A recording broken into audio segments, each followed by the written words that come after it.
திருவனந்தபுரம் அருகே ஆற்றிங்கல் பகுதியில் சாலையின் வலதுபுறமாக திரும்ப முயன்ற தனியார் பேருந்தின் மீது டாரஸ் லாரி மோதிய சிசிடிவி காட்சிகள் வெளியாகியுள்ளன.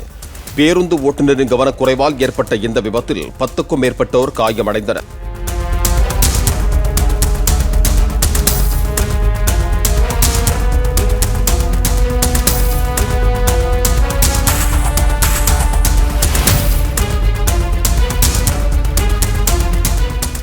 பிளே ஸ்டோர் மற்றும் ஆப் ஸ்டோரில் இருந்து பாலிமர் செயலியை QR கோடு மூலம் பதிவிறக்கம் செய்யுங்கள்.